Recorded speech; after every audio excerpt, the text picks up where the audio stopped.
Kuri pe nabaye mpura n'abantu bakambwira ngo mama igihe yatwitiye ntiyari yabyara mana nkagira agahinda muri ngewe. Fatigue, mood swings, and a big belly all can make you think that she's pregnant, as many people who see her around think. However, you may be surprised knowing that her case is much more different. Namaje kukabyara kamugeza amezi 4 mitamera kuriya ntikigeze kanonka no mabere yanjye ntikigeze kayonka. As normal pregnancy lasts for 9 months, this mother of 6 has been pregnant for 2.5 years with unbearable pain.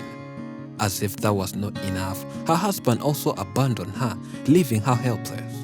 Ngubu ndo mama ufite abana 6 umutwara yese umugabo yahise agenda abonye bimeze gutya tsigara mu buzima bubi pe. How did this woman spend 2.5 years pregnant? And why would her husband abandon her and leave her struggling with 6 children alone? This is her story. Nzamwitakoze Françoise. Nagize ikibazo cy'uburwayi. Françoise says having this big belly has nothing to do with pregnancy, but all started as other symptoms of pregnancy with swollen legs, eyes, and other parts that mysteriously swelled for no reason, and she quickly had to visit the nearest hospital. Nacuruzaga mu isoko.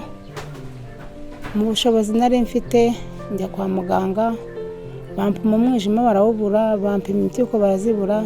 They examined me and found no liver problems, since most of symptoms looked as if it was maybe a liver failure. I was even struggling to breathe, and they helped me to breathe normally.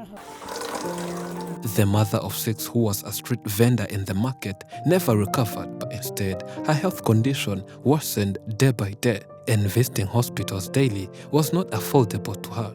Her body was too weak to do anything. Her condition was getting worse. The husband, who had vowed to be with her till the day when death do them apart, did the opposite. Left the wife when he was needed the most, and this mother is now struggling with this illness plus raising her 6 children alone. N'ubuhamya bw'Imana ni Imana ikimbeshejeho. Ngubu ndo mama ufite abana 6. Nabwo muri icyo gihe nahise mbaho mu buzima bubi kandi namwe murabibona. Umutwara yese umugabo yahise agenda abonye bimeze gutya tsigara mu buzima bubi pe. I have been through the worst, feeling unbearable pain that at some point I never ever imagined that I would live to see the next day.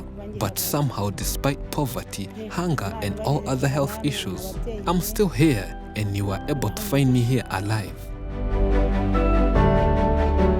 Most of her children are old enough to go to school and always wake up and go to their respective classes, and she remains here with her little boy who has to be the caretaker even if he's too young. But being here for the mother is always enough to encourage this mother who is afraid of losing him when the worst of all happens.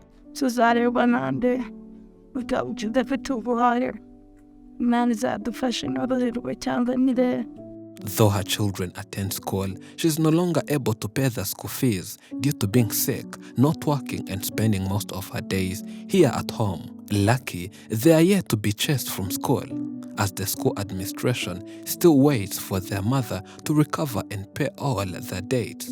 And that is likely not going to happen because she lost hope. She doesn't think that she'll make it unless what she calls a miracle happens. It has been a very long time since her belly swelled and got this big, and the moment she went 9 months without delivering, yet those around here thought she was pregnant, started poking fun at her and saying many negative words towards her. Kuri pe nabaye mpura n'abantu bakambwira ngo mama igihe yatwitiye ntiyari yabyara mana nkagira agahinda muri ngewe umuntu wese aho nyuze hose ku mabutike. I have tried explaining to people that this isn't pregnancy, but no one seems to believe so. They all think I've been pregnant for almost 3 years. I only pray to God, asking for help that this health issue might be fixed as soon as possible. I'm too depressed to do anything apart from crying. Due to how the condition was in its early days, right now she's a bit better because at some point the belly grew too big, legs swelled, and she weighed more than 150 kilos. That is equivalent to 330 pounds. She couldn't even make any movement, and anything had to be done right where she was lying, including washing, feeding, cleaning her, and more. nyine nagiye kubona nicaye mu rugo mbona mbyimbye amaguru nkuko twicaye mu rugo nyine mwansuye mu rugo. It's been 2.5 years feeling unbearable and excruciating pain. If she had more money, she would have gone for further treatment, but since the day her husband left, she's more concerned on what her children can feed on, which is also difficult. Most of the times, they depend on the help of neighbors and other good Samaritans who visit and brings them food and more.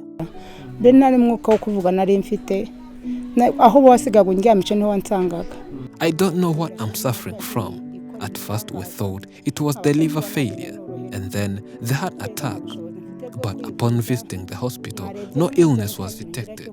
All they did was start to drain fluids from my body until when I ran out of money and then stopped going at the hospital as I could no longer manage to afford treatment. Nta bushobozi mfite bwo kwivuza, mwarebye n'umunzanye nta kintu ngira cyo kurya, singira n'icyo kwiyoroza.